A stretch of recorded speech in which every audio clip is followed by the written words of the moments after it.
안녕하세요, 여러분. 저는 에너지기후정책연구소의 이유진입니다. 우리나라 에너지 정책의 미래를 결정지을 여러분들을 이렇게 만나 뵙게 돼서 정말 반갑습니다. 이전의 정부들은 에너지 정책을 결정할 때 정부가 그냥 결정했습니다. 그런데 이번에는 이렇게 시민 여러분들을 모시고 신고리 오륙호기를 지을지 아니면은 말지를 여러분께 묻고 그 의견을 받겠다고 합니다. 정부가 질문을 하고 답을 구하고 있습니다. 저는 이것은 시민의 힘이 커지기 때문이라고 생각합니다. 저는 이 과정이 너무나 소중하기 때문에 이렇게 네거티브로 가지 않고 어떻게 하면 대안을 찾을 수 있을까, 거기에 집중하도록 하겠습니다. 이 사람은 누구일까? 여기서 무슨 얘기를 하려고 하는 걸까 궁금하실 겁니다. 저는 지역 에너지 분야의 전문가입니다. 여러분, 로컬 푸드라고 들어보셨죠? 지역에서 생산해서 지역에서 소비하는 건강한 먹을거리. 에너지도 마찬가지로 지역에서 생산하고 소비하는 시스템을 갖추게 되면 이동 거리도 줄일 수 있고요. 또 지역에서 일자리와 경제를 만들어내기 때문에 지역 시민들에게 상당히 큰 도움이 됩니다. 그래서 저는 지역 에너지의 대안을 찾아서 연구를 하기 시작했고, 2008년도에 저의 첫 번째 책 동네 에너지가 희망이다 라는 책을 썼습니다. 그리고 전 세계 곳곳을 돌아다니면서 대안 현장을 찾아다니기 시작했고요. 그렇게 에너지 자립마을을 주제로 박사학위를 받기도 했습니다. 그런데 저는 그냥 공부하고 연구하는 것이 아니라 실제 그런 모델을 만들고 싶었습니다. 그래서 제가 찾아간 곳이 바로 독일이었습니다. 독일은 2022년까지 핵발전소, 원자력 발전소를 모두 멈추고 에너지를 전환하는 정책을 펼치고 있습니다. 지금도 전체 전력의 30%를 재생가능 에너지로 만들어내고 있습니다. 저는 사실은 안 믿겼습니다. 독일처럼 그렇게 산업국가, 전기도 많이 쓰는 국가가 어떻게 태양광 풍력 같은 걸로 30%나 생산할까? 그래서 독일에 간 겁니다. 가서 봤더니 진짜 이 고속도로를 타고 달리면은 태양광 발전기, 풍력 발전기, 바이오가스, 펠렛 보일러 이런 것들이 지역 곳곳에 설치되어 있고, 실제로 지역별로 에너지 자립을 이룬 지자체가 70여 곳이 넘는다는 것도 알게 되었습니다. 그 중에 제가 가봤던 곳 중에 자백시라는 곳이 있습니다. 저는 자백시의 시장님이 하신 말씀을 잊을 수가 없는데요. 이런 얘기를 하셨어요. 재생가능 에너지 늘어나는 거 필요하다. 그렇게 가야 한다. 그런데 용량만 늘리는 것이 아니라 이 재생가능 에너지 설비를 지역 시민들이 운영하고 또 관리를 하면서 그로 인한 일자리와 경제적 수익이 지역에 남아야 된다. 이런 얘기를 하셨습니다. 저는 그 얘기를 듣고 와, 이런 모델 우리나라에도 만들어야겠다라는 그런 생각을 하게 됐습니다. 2014년도 4월달에 2012년도 2월달에 서울시가 원전 하나 줄이기라는 정책을 발표합니다. 저는 원전 하나 줄이기 정책을 설계하고 집행하는 일을 지난 5년 동안 함께 했습니다. 서울은 에너지 소비 도시잖아요. 소비만 하는 도시. 그런데 서울의 에너지 소비, 전력 소비량이 늘어나게 되면 서울이 아닌 다른 지역에 발전소가 들어서게 됩니다. 민폐입니다. 그래서 서울이 세운 계획은 에너지 소비를 줄이고 생산을 늘려서 원전 하나만큼 줄이는 목표를 세웠습니다. 정말 열심히 했고요. 그 서울의 원전 하나 줄이기 정책 말고도 지금 저는 경기도하고 충청남도 지자체 곳곳에 에너지 정책을 만드는 일을 하고 돕고 있습니다. 원전 하나 줄이기 정책 성공했습니다. 잘 됐습니다. 그래서 저는 확신하게 됐습니다. 대안이 있다면 위험한 원전을 더 이상 지을 필요가 없다. 자, 우리나라의 지금 현재의 원자력 발전소 분포입니다. 보시면 영광, 그리고 울진에도 있고요. 그리고 경주, 월성, 고리, 이렇게 이미 24개의 원자력 발전소가 가동 중에 있습니다. 이렇게 송전망, 전기 생산해서 보내야 되잖아요. 송전망이 이렇게 연결되어 있고 수도권이 복잡합니다. 그리고 대용량 전기를 보내기 위해서는 초고압 송전망, 필요합니다. 우리나라의 서울과 경기도가 전체 전력의 31%를 쓰고 있는데요. 원자력 발전소는 동해안에, 그리고 석탄 발전소는 충청남도에 밀집해 있습니다. 아무래도 발전소가 많은 지역 주민들이 송전탐이라든지 아니면 환경 문제로 인해서 고통을 받고 있습니다. 자, 24개의 원자력 발전소. 그런데 문재인 대통령께서는 지금 완공 단계에 있는 3개는 그냥 가겠다. 그럼 이것만 합쳐도 몇 개입니까? 27개죠. 거기에다가 우리가 논의하고 있는 신고리 5, 6호기를 더할 것인가 말 것인가를 여러분이 결정하게 됩니다. 탈원전을 선언하셨지만 문재인 대통령 시기에도 원자력 발전소의 기수와 용량은 늘어납니다. 그리고 원자력 발전소가 모두 서는 시점이 2079년도, 앞으로 60년 뒤의 일입니다. 자, 우리나라는 좁은 국토에 이미 너무 많은 원자력 발전소가 있습니다. 세계 최고의 밀집도입니다. 저는 미국의 캘리포니아 주에 있는 란초세코라는 원자력 발전소에 가본 적이 있습니다. 미국은 그 큰 땅덩어리에 100개 정도가 있는데요. 차를 타고 끊임없이 달려서 거의 3시간, 4시간을 달려서 허허벌판에 원자력 발전소 하나 서 있었습니다. 그거 보면서 발전소 바로 옆에 수많은 사람들이 살고 있는 우리하고는 다르구나. 한국은 좁은 국토에 너무 많은 원자력 발전소를 지었구나 싶었습니다. 자, 우리가 얘기하는 신고리 5, 6호기 생각해 보시면은 이미 고리 1호기 중지를 했지만 고리 1, 2, 3, 4호기에 신고리 1, 2, 3, 4호기 합치면 8개입니다. 저는 어떻게 한 지역에 8개를 승인할 수 있을까? 그것도 의문이지만 8개 플러스 2개를 얘기한다는 것 자체가 이해가 가지 않습니다. 위험에 위험을 더하는 것입니다. 사고를 키우는 것입니다. 게다가 이 일대를 보시면은 울산, 부산, 경상남도 인근에 400만 명이 살고 있습니다. 거기에다가 지진지대입니다. 확률이 낮아도 방사능 오염 사고는 치명적입니다. 원자력 발전소는 위험하기 때문에 줄이는 것이 답입니다. 이번에 여러분의 선택으로, 시민들의 선택으로 원자력 발전소를 2기를 줄일 수 있는 저는 좋은 기회라고 생각합니다. 후쿠시마 사고, 일본의 원자력계와 그리고 정부가 우리 지진 나도 다 대비돼 있다, 확률 매우 낮다, 안전하다 이렇게 얘기했습니다. 사고가 났다는 것이 중요합니다. 사고가 났습니다. 그리고 3개가 폭발했고 피해 복구 비용만 215조입니다. 자, 이게 다 뭘까요?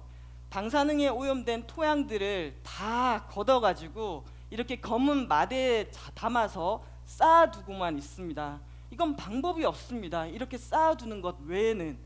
여전히 8만 명에 가까운 시민들이 원전 난민으로 살아가고 있습니다. 언제 돌아올지 기약이 없습니다. 여기 오누마 유지 씨는 후쿠시마 현에서 살고 있었습니다. 초등학교 때 표 이렇게 썼습니다. 원자력 밝은 미래의 에너지. 후쿠시마 사고가 났고 이분도 원전 난민이 되었습니다. 그리고는 자기가 썼던 그 표가 이렇게 동네 현판 앞에 있는데 얘기합니다. 원자력은 파멸의 에너지라고. 원자력 발전소에서 중대 위험 사고가 날 가능성은 여러 가지가 있습니다. 지진도 있고요, 쓰나미도 있고요, 자연재해만이 아니라 테러라든지 북한의 미사일 공격, 인간의 실수 이런 것들에 의해서 원자력 발전소에서 중대 사고가 발생할 수 있습니다. 국내 원전은 미사일 공격에 취약합니다. 막을 수 없습니다. 원자로 또는 사용 후 해결료 수조가 손상이 돼서 방사능이 퍼지기 시작하면은 너무나 위험하게 되는 거죠. 오늘 와 계신 미국의 핵공학자인 강정민 박사께서 고리 3호기의 사용 후 해결료 저장조가 화재가 났을 때 방사능 물질이 어떻게 이렇게 흩어지는지를 시뮬레이션을 해본 겁니다. 자, 날짜에 따라서 이 기상 조건이라든지 바람의 방향에 따라서 다른데요. 1월 1일, 4월 1일, 9월 1일 해보면은 우리 어떤 바람의 방향에 따라서 남한 전체는 물론이고 일본이라든지 중국까지 영향을 미치는 것으로 나타나 있습니다. 원자력 발전소 기계적인 결함 플러스 안전을 담보하기 위해서는 기계적인 결함이 없어야 되고요. 안전해야겠죠. 동시에 그것을 안전하게 관리할 수 있는 인력이 있어야 합니다. 그런데 2016년도 국정감사에서 원자력 발전소 노동자의 55%가 협력업체, 비정규직 노동자였습니다. 협력업체의 피폭 정도가, 이 비정규직 노동자의 피폭 정도가 한수원 직원보다 8배 넘게 많았습니다. 거기에다가 지난 정부에서 비정규직 업무는 27%가 증가했습니다. 무엇보다 안전해야 할 원전입니다. 그런데 그 원전을 움직이는 사람들이 비숙련 노동자이고 고용이 불안하다라고 한다는 것은 우리의 원자력 발전의 안전이 위협받고 있다는 것을 의미합니다. 기장군에 살고 있는 윤돈의 가족, 온 가족이 암에 걸리기도 하고 병을 앓고 있었습니다. 이유를 알고 싶어서 재판을 시작을 했습니다. 2014년 부산지방법원은 갑상선 암에 걸린 주민에게 한수원이 배상할 책임이 있다라고 하고 1심 승소 판결을 내렸습니다. 지금도 우리나라 원자력 발전소 주변에 살고 있는 주민 600여 명이 갑상선암 소송을 지금 진행하고 있습니다. 우리나라는 발전소, 대용량 원전과 석탄 발전소를 지역에 짓고 거기에서 생산한 전기를 대용량으로 도시나 소비지까지 보내는 방식입니다. 고리에 이렇게 원자력 발전소가 늘어나기 시작하면서 송전탑이 건설되게 됐는데요. 밀양 송전탑입니다. 보시면 여기 두 분 보이시죠? 이 높이가 어마어마합니다. 아파트 40층 높이인데요. 밀양 어르신들의 재산권도 파괴되었지만 공동체도 무너졌습니다. 지금 서생면 주민들이 원전 찬성한다라고 얘기하고 계시는데요. 보시면 여러분이 이 일대에 살고 있다라고 생각해 보세요. 원전이 이렇게 들어가 있는데 다른 어떤 기업이 들어갈 것이며 대학이 오겠습니까?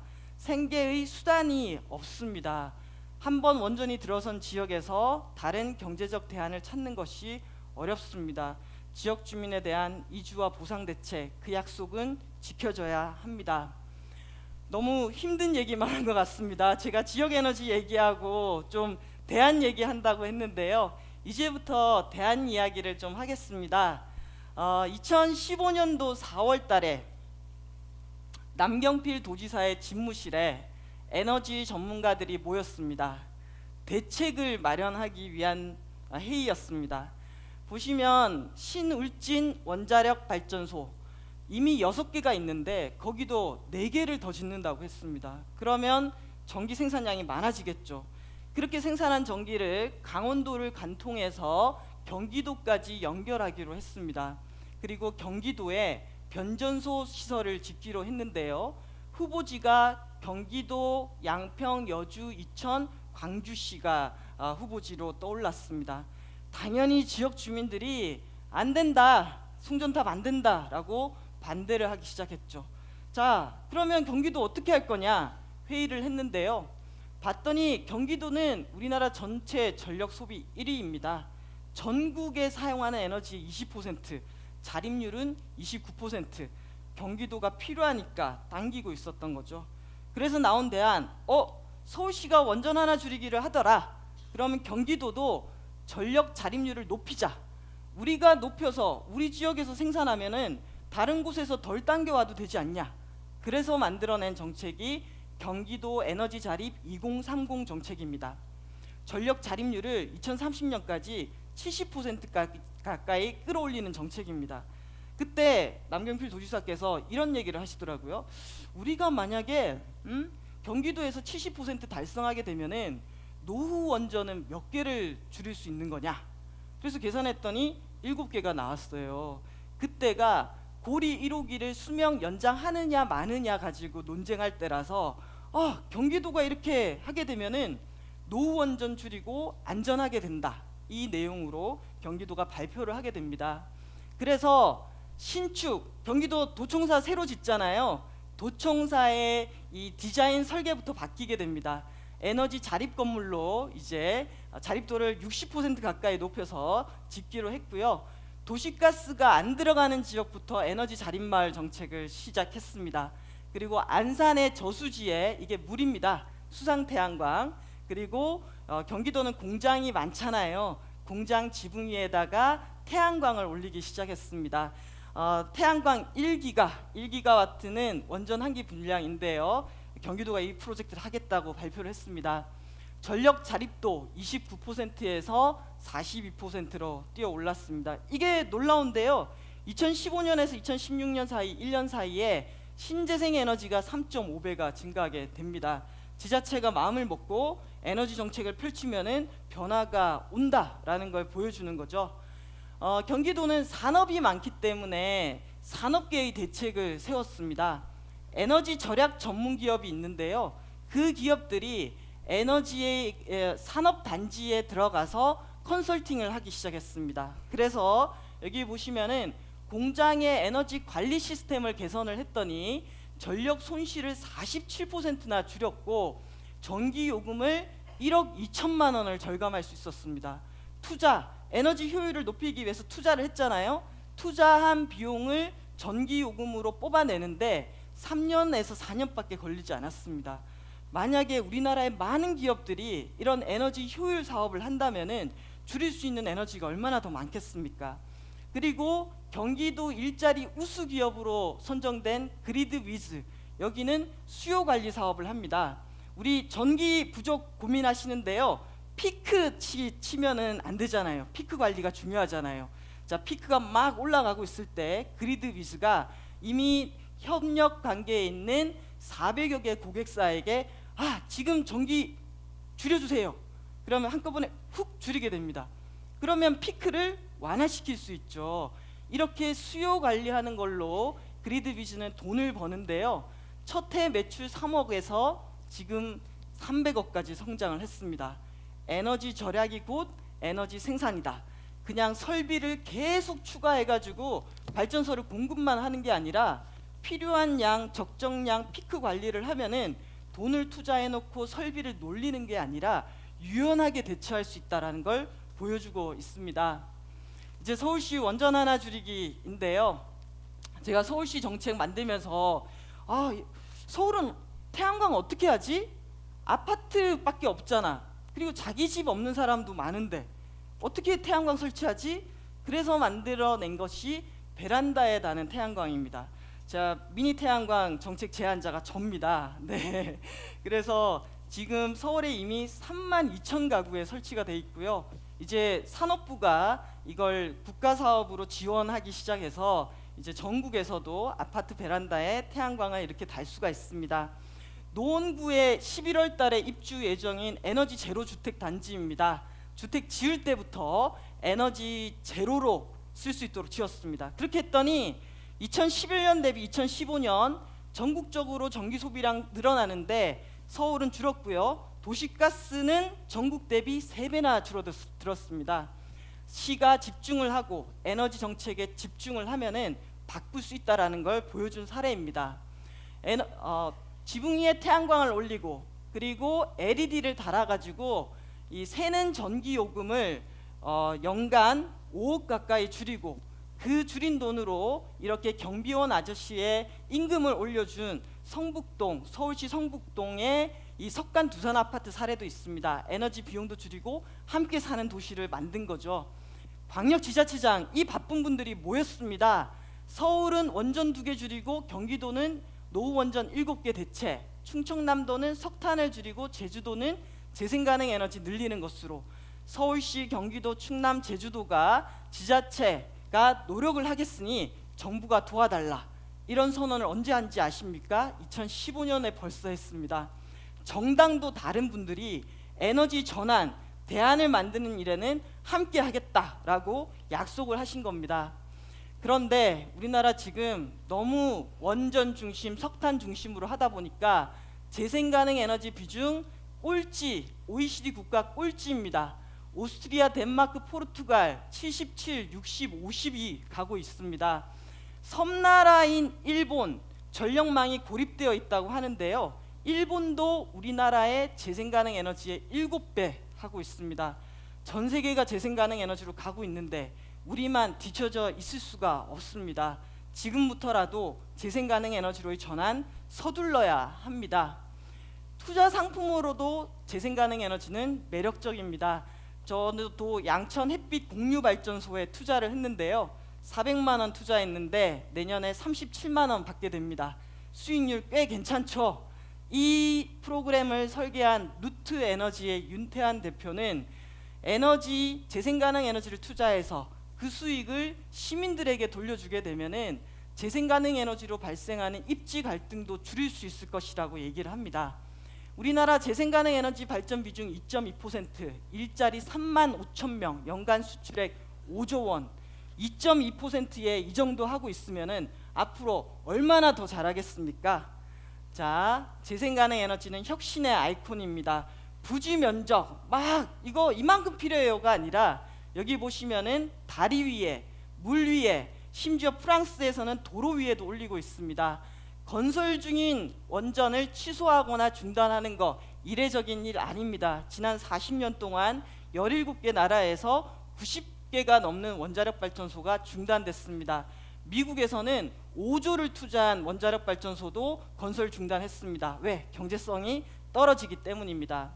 자, 이전의 모델입니다. 발전소에서 전기 만들어서 가정, 상업, 산업에 공급하는 방식입니다.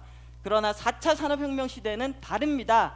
풍력, 태양광, 열병합 발전, 그리고 저장장치 다양하게 조합이 되고요. 전력 빅데이터를 이용해서 필요한 만큼 생산합니다.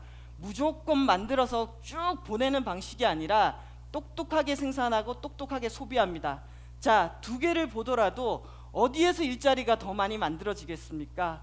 지금 세계의 전력 산업이 이렇게 가고 있는데 우리는 계속해서 원전을 짓고 공급하는 방식 이렇게 가서는 안 됩니다. 원전이 빠져야지 이 기회가 만들어집니다. 이 기회가 다 우리들의 일자리이고 기회입니다. 늦어져서는 안 됩니다. 지금이 깨끗하고 안전한 에너지로 전환할 가장 좋은 기회입니다. 줄어드는 원전과 석탄, 늘어나는 재생가능 에너지와 가스 이렇게 가는 것이 우리를 보다 안전한 미래로 만드는 것입니다. 자, 8개 있는데 2개 신고리 오륙호기를 더 짓는 것은 위험에 투자를 하는 겁니다. 여러분, 앞으로 신고리 오륙호기에 들어갈 그 7조를 위험에 투자하시겠습니까? 아니면 이미 현실성이 있고 재생가능 에너지를 했을 때 모두가 함께 공유할 수 있고 함께 성장할 수 있고 또 안전한 그런 에너지에 투자를 하시겠습니까? 저는 우리가 가야 할 길이 정해져 있다. 안전한 에너지로 전환하는 것이 지금 우리가 당장 가야 할 길이다라고 생각을 합니다. 우리의 선택에 달려 있습니다. 인간의 힘으로 해결하기 어려운 것, 지진 예측할 수 없습니다. 좁은 국토 어찌할 수 없죠. 방사능 오염, 고준위 방사능 폐기물 처분, 에너지 자원 빈국 참 해결하기 어렵습니다. 10만 년에 가는 고준위 방사능 폐기물, 그 폐기물은 너무너무 위험합니다. 인간하고 접촉하면 안 되는 거죠. 아주 오랜 세월 동안. 그런데 그 방사능 폐기물을 인구수로 나눠서 야구공만 하다, 건전지만 하다라고 하는 것은 저는 통계로 사람들의 마음을 왜곡시키는 일이라고 생각합니다. 그래서 이 방향으로 가면 어떨까요? 우리들이 얼마든지 해결할 수 있는 겁니다. 에너지 전환을 하는 거죠. 관련해서 정책을 만들면 됩니다. 전기요금도 이런 방식으로 합의해 나가는 방식 할 수 있습니다. 누가 더 많이 내는 게 정확한지, 누가 어떻게 하는 것이 정의롭고 바른 것인지 같이 논의하면 됩니다. 무조건 오른다라고 겁주고 하는 것은 바람직한 것 같지 않습니다. 산업 효율 할 수 있습니다. 수요 관리 할 수 있습니다. 재생가능 에너지 입지 다양한 시설을 이용해서 할 수 있습니다. 지금 서울시는 태양광 도시를 만들기 위한 계획을 준비하고 있습니다. 원전 하나 줄이기 정책을 열심히 해냈던 것처럼 태양광으로 에너지 전환하는 정책들을 만들고 있습니다. 재생가능 에너지 기술도 개발하면 됩니다. 스마트폰 하나가 세상을 얼마나 많이 바꿨습니다. 에너지 전환 대안이 있습니다. 새로운 산업과 일자리가 만들어집니다. 네. 원자력 발전소 더 네, 이상 지을 고맙습니다. 이유가 없습니다. 감사합니다. 네, 고맙습니다. 감사합니다.